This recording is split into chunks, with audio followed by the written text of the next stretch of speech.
Olá, boa noite. Eu sou Mariana Jungmann e você confere comigo a partir de agora todas as notícias que circularam hoje nos corredores do poder. Governistas e oposicionistas entram em acordo sobre as datas para votação da reforma trabalhista no Senado. E o Tribunal Superior Eleitoral deu hoje prosseguimento ao julgamento que pode levar à cassação da chapa Dilma Temer. Tudo isso a partir de agora você confere pela TV Brasil, pela Rádio Nacional e emissoras públicas de todo o país. Olha, antes da gente entrar no nosso noticiário principal, aí contar para vocês tudo o que aconteceu nos corredores do poder, eu preciso lembrar que amanhã é dia de jogo da Seleção Brasileira de Futebol. Vai ter amistoso contra a Argentina e você pode acompanhar o jogo aqui pela TV Brasil a partir das 6h30 da manhã. Então amanhã é dia de acordar cedo para torcer para a seleção, viu? Mas passando agora ao nosso noticiário do dia, a reforma trabalhista deu um passo importante no Senado hoje. Vocês podem conferir, aqui na Câmara o movimento já está bem reduzido, porque quinta-feira, essa hora, os parlamentares já foram embora para os estados. Mas de manhã hoje teve movimento sim no Senado em torno da reforma trabalhista e a base e a oposição conseguiram chegar num acordo sobre o cronograma para a votação dessa reforma, que inclui começar a discutir ela na semana que vem na Comissão de Assuntos Sociais lá do Senado. Depois ela vai ser votada na Comissão de Assuntos Sociais ali pelo dia 21 desse mês. Segue para a Comissão de Constituição e Justiça, onde ela deve ser votada no dia 28, e aí já há um acordo ali com o presidente da Casa para que ela siga para o plenário do Senado ainda no dia 28. Eunício Oliveira disse que o que ele quer é que a reforma passe por todas as comissões e que assim que isso acontecer, ele não terá problema nenhum em pautar no mesmo dia no plenário. Esse acordo foi comemorado pela base, mas também pela oposição. A base comemorou porque entende que é aí a garantia de que não haverá mais tumultos, né? Não haverá mais situações como aquela que aconteceu na Comissão de Assuntos Econômicos, quando a reforma começou a ser discutida, em que houve muito bate-boca com os oposicionistas. Por parte ali da oposição também, eles comemoraram esse acordo porque inclui mais tempo para discutir a reforma e eles acreditam que assim poderão mostrar aí para a sociedade, terão mais tempo para mostrar para a sociedade os pontos que eles acham que devem ser modificados. Então, a reforma trabalhista ganha aí um prazo para ser votada dia 28 de junho, agora no fim desse mês. E falando ainda de Congresso Nacional, ontem, a Câmara dos Deputados aprovou uma proposta de emenda à Constituição que interessa muito aos servidores de Roraima e do Amapá. E quem vai dar os detalhes para a gente sobre isso hoje é Michele Canes, que estreia aqui na frente das câmeras dos corredores do poder, mas que está aí por trás, nos bastidores, todos os dias, ajudando esse jornal aí ao ar. Boa noite, Michele, seja bem-vinda. Oi, Mariana, boa noite. Bom, como você disse, ontem a Câmara dos Deputados aprovou em primeiro turno o texto principal de uma proposta de emenda à Constituição que beneficia aí os servidores públicos que trabalharam nos ex-territórios de Roraima e também do Amapá. A PEC permite que essas pessoas que tiveram qualquer tipo de relação de trabalho com os ex-territórios optem pelo quadro da Administração Pública Federal.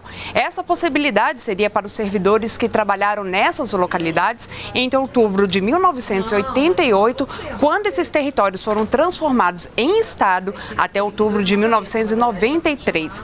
Algumas emendas feitas ao texto serão votadas somente na semana que vem. A proposta ainda precisa passar por mais um turno na Câmara dos Deputados e, caso alguma mudança seja feita, o texto precisará voltar ao Senado. Mariana. Obrigada, Michele. Vamos falar com a Jéssica Gonçalves, lá nos estúdios da Rádio Nacional, porque a Jéssica vai trazer para a gente uma história que aconteceu aqui no Distrito Federal, mas que é o terror de todas as mães de recém-nascidos, acho que no país inteiro. Sequestro de bebê. O que aconteceu, Jéssica? Foi num hospital público aqui de Brasília, né? Exatamente, Mariana. Foi no Agarrão, hospital público aqui que fica na Asa Norte, na área central aqui de Brasília, e foi o caso do recém-nascido. Ele foi retirado na última terça-feira dentro de um quarto desse hospital público aqui, o Agarrão, Hospital Regional da Asa Norte, né? E esse caso retomou a discussão sobre a segurança nos hospitais. A sequestradora Gesiana de Oliveira Alencar, de 25 anos, entrou e saiu do local com o bebê sem ser notada. O Agarrão possui 28 18 câmeras de segurança, mas nenhuma está funcionando. Questionada, a Secretaria de Saúde do DF não respondeu por que os equipamentos estão desligados. Em 2012, a Secretaria comprou 900 câmeras, mas a empresa responsável instalou apenas 95. Os outros 805 equipamentos estão no almoxarifado do Parque de Apoio da Secretaria esperando instalação. Apesar de não ter concluído o serviço, a empresa contratada para instalar e manter as câmeras recebeu 80% do valor do contrato em 2012, que era de mais de 5 milhões de reais. A Secretaria de Saúde disse que consultou o Tribunal de Contas do Distrito Federal para verificar se poderia pagar a empresa pela conclusão da instalação das câmeras, mas o órgão não teria autorizado. A reportagem da Rádio Nacional tentou contato com o Tribunal de Contas, mas não obteve resposta. A boa notícia, Mariana, é que a mulher que sequestrou o bebê já foi presa e o bebê está com a mãe, está bem, viu? Voltamos com você. Olha, isso aí é aquele tipo de história que está no terror da cabeça de qualquer mãe, e aqui em Brasília, em especial, não tem como, sempre nos leva, né, Jéssica, a lembrar daquela história do menino Pedrinho que foi sequestrado numa maternidade também, só foi encontrado 16 anos depois em Goiânia. Hoje ele já é um homem feito, mas não há, sempre que surge esse tipo de história aqui em Brasília e em Goiânia também, esse assunto, essa história é sempre lembrada. Que bom que a mulher que sequestrou esse bebê já foi presa. Bom, vamos falar com o Marcelo Brandão, lá na redação da Agência Brasil. Boa noite, Marcelo. Você traz informações para a gente sobre o ProUni, né? É o início das inscrições? Boa noite, Mariana. Na verdade, as inscrições, elas terminam amanhã. As inscrições para o programa Universidade para Todos, o ProUni, do segundo semestre de 2017, terminam amanhã. Então, atenção, os estudantes interessados poderão consultar as bolsas oferecidas e se inscrever na página do ProUni na internet. O programa concede bolsas de estudo integrais e parciais em cursos de graduação em instituições privadas de ensino superior. O ProUni é voltado para os estudantes da rede pública de ensino ou bolsistas integrais de escolas particulares. Para se inscrever, é preciso ter feito o Enem de 2016. O site do ProUni é o prouniportal.mec.gov.br. Tem uma outra notícia importante de serviço, que é a consulta ao primeiro lote de restituição do Imposto de Renda de 2017 foi aberta hoje. O lote contempla também restituições residuais de 2008 a 2016. O lote contempla os contribuintes com prioridade, mais de 1,5 milhão de idosos e 108 mil pessoas com alguma deficiência física, mental ou moléstia grave. Para saber se teve a declaração liberada, o contribuinte deve acessar a página da Receita na internet ou ligar para o Receita Fone no número 146. O site da Receita Federal é o receita.fazenda.gov.br. Mais uma última notícia de saúde dessa vez: quem ainda não se vacinou contra a gripe tem até amanhã para procurar os postos de saúde e garantir a imunização. Prevista para encerrar em 26 de maio, a campanha foi prorrogada 2 vezes. Até a última sexta-feira, foram vacinados 76% do grupo de risco, do qual fazem parte, por exemplo, crianças de 6 meses a menores de 5 anos, pessoas com 60 anos ou mais e trabalhadores da área de saúde. Nessa última semana, o Ministério da Saúde estendeu a vacinação para toda a população, pois ainda havia um estoque de 10 milhões de doses disponíveis. Mariana? Olha, Marcelo, ainda bem que eu não vou me inscrever no ProUni, né? Porque senão eu corri o risco de perder a inscrição, porque elas terminam amanhã e não começam amanhã, como eu disse antes. Ainda bem que eu não estou dependendo aí dessa inscrição, viu? Mas olha, vamos falar agora com a Michele Canes novamente, porque ela tem outra notícia aqui da Câmara dos Deputados, né, Michele? Sobre a aprovação de um programa para estimular o uso da bicicleta, é isso? Exatamente, Mariana. Ontem a Comissão de Constituição e Justiça da Câmara dos Deputados aprovou um projeto de lei que cria o programa Bicicleta Brasil. Esse projeto vale para os municípios que têm uma população de mais de 20 mil habitantes. O texto agora segue para o Senado Federal.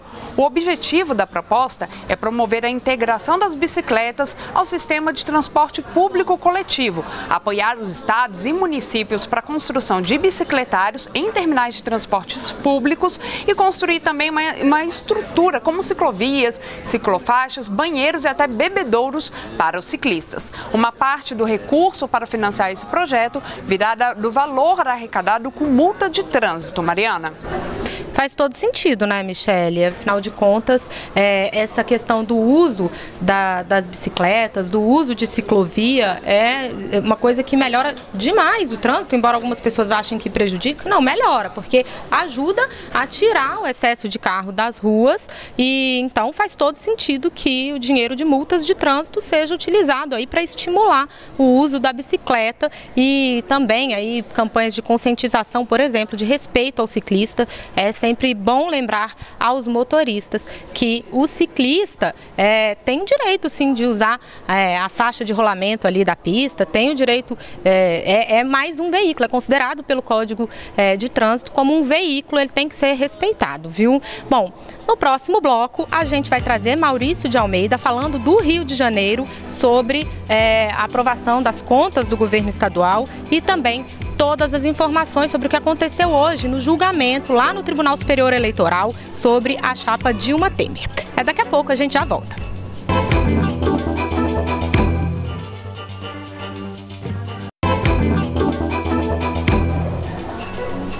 Olá, estamos de volta nos corredores do poder. No primeiro bloco, você ficou sabendo que a reforma trabalhista já tem data para ser votada no Senado, dia 28 de junho. E também que as inscrições para o ProUni terminam amanhã. Eu vou chamar agora Maurício de Almeida, lá no Rio de Janeiro, porque ele vai começar falando para a gente sobre a aprovação das contas do governo estadual ainda de 2015, né, Maurício? Olá, Mariana, é isso mesmo, foi aprovado, essas contas foram aprovadas hoje na Assembleia Legislativa do Rio de Janeiro com uma grande folga, por 43 votos a 18. O governador precisava apenas de 36 votos para conseguir que as contas de 2015 fossem aprovadas. Isso vem se repetindo, toda a votação, Pezão tem uma grande facilidade para aprovar seus projetos, já que a bancada governista é bem ampla e bem aliada lá na Assembleia Legislativa do Estado do Rio de Janeiro. Mas é bom ressaltar que essas contas de 2015 foram analisadas pelo Tribunal de Contas do Estado numa formação de conselheiros, aquela formação onde 5 conselheiros foram presos, acusados de recebimento de propina. Eles fariam parte de um esquema montado pelo ex-governador do Rio de Janeiro, Sérgio Cabral, e recebiam propinas para ajudar a aprovação das contas do governo. Portanto, esse conselho aprovou as contas e hoje essas contas foram referendadas, aprovadas também na Assembleia Legislativa do Rio de Janeiro. Os 5 conselheiros continuam afastados do Tribunal de Contas do Estado aqui do Rio de Janeiro, mas estão em liberdade. Eles conseguiram habeas corpus, estão em liberdade, aguardando o julgamento do caso. Nas contas que foram aprovadas hoje, foram feitas algumas ressalvas em relação ao pagamento de salários atrasados dos servidores do Estado aqui do Rio de Janeiro. Esse pagamento começou a atrasar em 2015 e continua atrasado até hoje. O maior custo do governo em 2015 foi com a Previdência Social, de 13,7 bilhões de reais. Tanto que recentemente o governo do Estado conseguiu aprovar uma medida para aumentar a alíquota de contribuição da Previdência dos servidores, que vai passar de 11% para 14%. Mas esse aumento só vai entrar em vigor depois que todas as contas, todos os salários forem colocados em dia.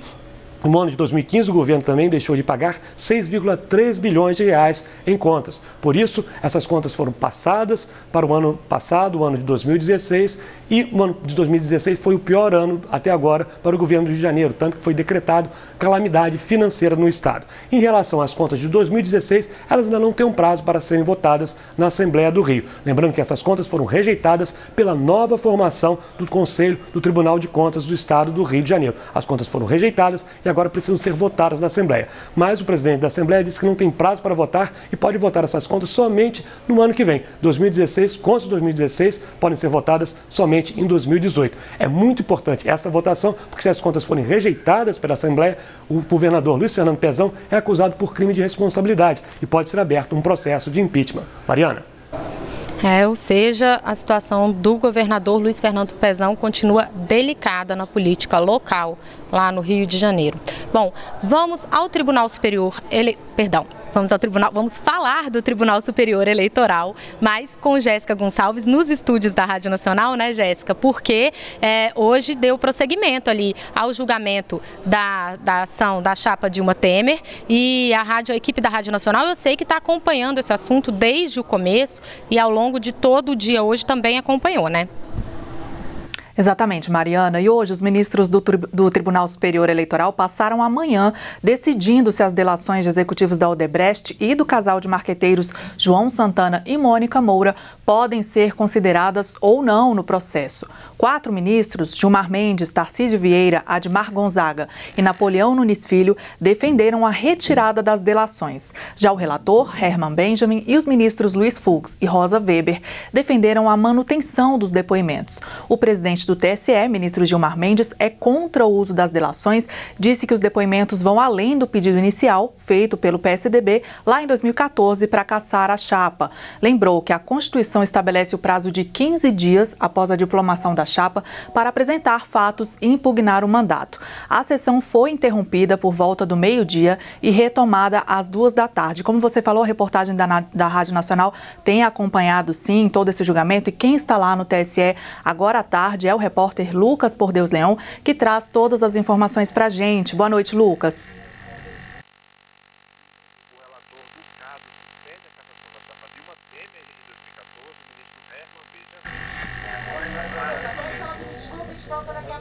Bom, nós tivemos um problema técnico aí no contato com o Lucas Por Deus Leão, mas a gente volta daqui a pouquinho, ele traz todas as informações para a gente do julgamento lá no TSE. Mariana, por enquanto a gente volta com você. Eu vi que a gente teve um probleminha aí para falar com o Lucas, a gente vai solucionar esse probleminha, mas enquanto isso, o julgamento está acontecendo nesse momento e a gente pode acompanhar um pedacinho do que está acontecendo ao vivo lá no Tribunal Superior Eleitoral. Depoimentos que foram determinados pelo nosso tribunal. E aqui esse depoimento está sendo utilizado num contexto que não se relaciona em nada com o Odebrecht.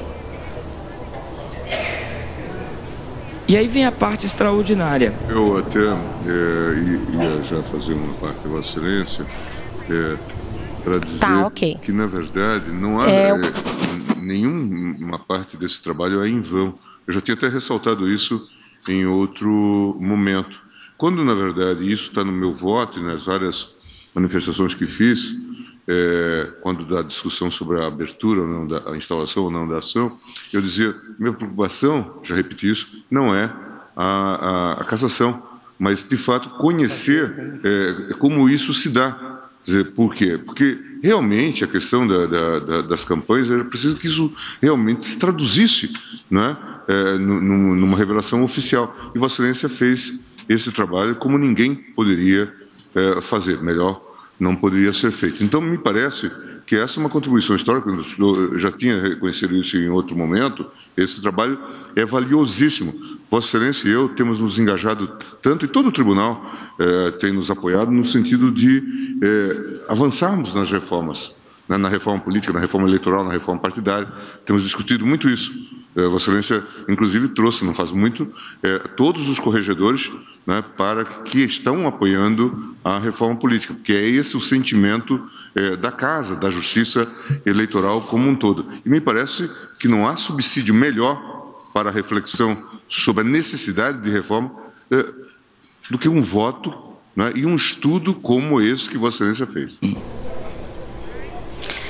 Pois é, e a previsão é que o voto aí do ministro Herman Benjamin siga até pelo menos às 9 horas da noite de hoje, e aí os outros 6 ministros só devem votar a partir de amanhã nesse julgamento. Hoje, o presidente da Câmara, aqui, o Rodrigo Maia, falou sobre o julgamento, disse que qualquer decisão que saia tem que ser aceita por todas as partes e que ele esteve também com o presidente Michel Temer, que ele está muito tranquilo e sereno acompanhando esse julgamento. Vamos ouvir um trechinho do que disse Rodrigo Maia hoje. Uma decisão, qualquer que seja do Supremo ou que seja do Tribunal Superior Eleitoral, precisa ser respeitada e cabe à parte derrotada sempre recurso. Rodrigo Maia, que também lembrou que o Supremo Tribunal Federal já deu várias decisões que desagradaram a Câmara e nem por isso elas deixaram de ser cumpridas. Mas eu vou voltar a falar agora com Maurício de Almeida, no Rio de Janeiro, né, Maurício? Porque a Polícia Civil fez uma operação aí, uma ação importante de combate à corrupção em Furnas, né?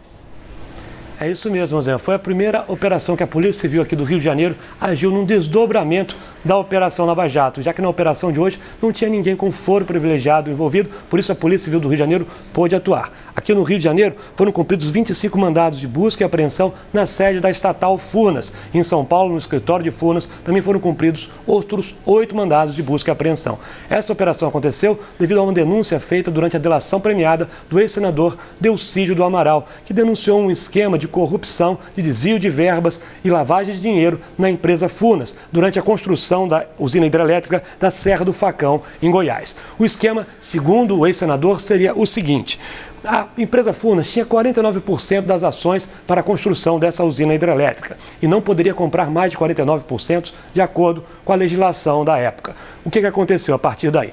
Foi aprovada uma medida provisória no Congresso Nacional, na qual o ex-deputado Eduardo Cunha fez uma emenda para permitir que Furnas pudesse comprar mais de 49% das ações. O que aconteceu? Furnas então comprou mais 29% das ações de um grupo privado. Só que essa transação financeira no mercado de ações aconteceu 6 meses depois desse grupo privado ter comprado lote de ações por 7 milhões de reais. Só que esse mesmo lote comprado por 7 milhões de reais foi vendido para Furnas por 80 milhões de reais, 6 meses depois, logo depois da aprovação da medida provisória, que teve uma emenda do ex-deputado Eduardo Cunha. Então a suspeita da Polícia Civil aqui do Rio de Janeiro é que esse acordo que Eduardo Cunha fez para aprovar a emenda foi para superfaturar o valor das ações e beneficiar esse grupo privado. Agora, todos os documentos que foram apreendidos hoje vão ser analisados para saber se mais alguém vai ser indiciado nessa operação que foi realizada aqui no Rio de Janeiro. Mariana.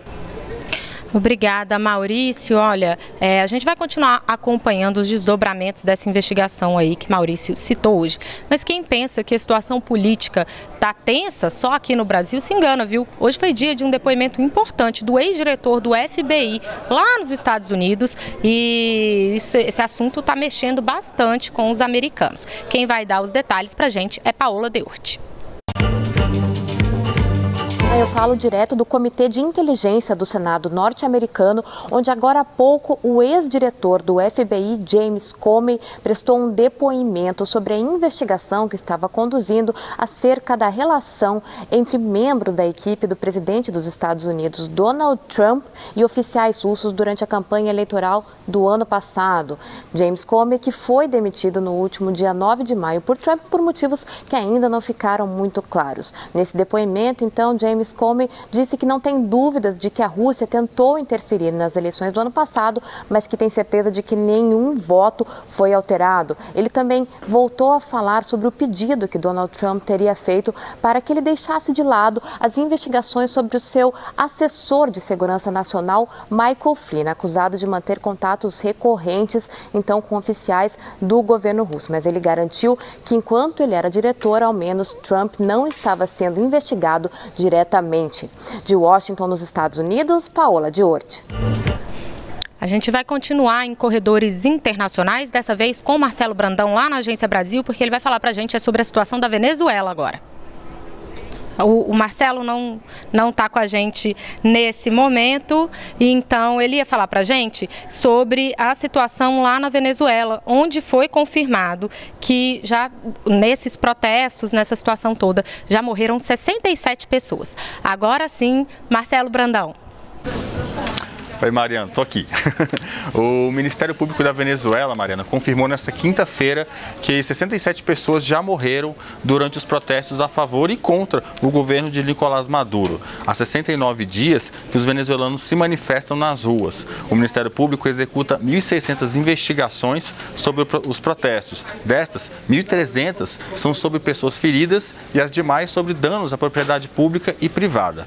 O governo, no entanto, tem uma versão diferente. Alega que pelo menos 80 pessoas morreram durante os protestos, inclui vítimas que não estariam participando dos protestos, mas sim morreram por motivos políticos. E agora uma notícia sobre Reino Unido, que os cerca de 40 mil colégios eleitorais abriram suas portas hoje para as eleições gerais no Reino Unido. São esperados que cerca de 47 milhões de britânicos votem. Os dois principais candidatos são a chefe do governo atual... candidatos a chefe do governo são a atual primeira-ministra, a conservadora Theresa May, e o líder de oposição, Jeremy Corbyn. eles votaram em seus distritos ainda de manhã. Foi a própria Theresa May, inclusive, que convocou as eleições antecipadamente. Os primeiros resultados das eleições devem ser divulgados a partir da meia-noite. Mariana? Marcelo, eu vou aproveitar que você está aí ainda e para te perguntar sobre o jogo da seleção brasileira amanhã.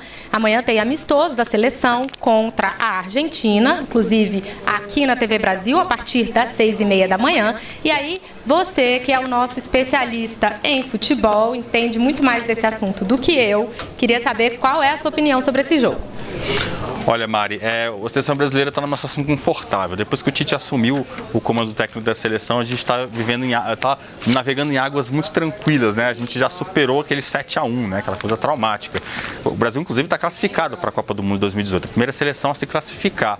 A Argentina, no entanto, está vivendo problemas seríssimos, está com risco de não se classificar, está em quinto nas eliminatórias, está na repescagem e está numa crise muito grande, né? E o que isso para o Brasil significa? É um teste para o elenco, né? O Brasil está com alguns desfalques, né? Poupou alguns jogadores, como Neymar, Daniel Alves, então jogadores importantes, Marcelo, que foi campeão da Champions League esse fim de semana, jogadores importantes do time titular que estão poupados. Então, para a Argentina é um jogo muito importante. A Argentina trocou de treinador semana passada, está com o Jorge Sampaoli, que é um técnico importante do futebol mundial, e vai tentar agora retomar o caminho das vitórias da Argentina, que vai vir com força máxima, vai vir com Messi, vai vir com Di Maria. Então vai ser um choque importante de treinadores de peso no futebol mundial. Mariana?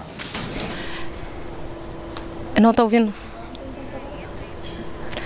Marcelo, olha, eu não sei se eu superei esse 7-1 não, viu? Para mim, eu ainda fico ali um pouco com o pé atrás.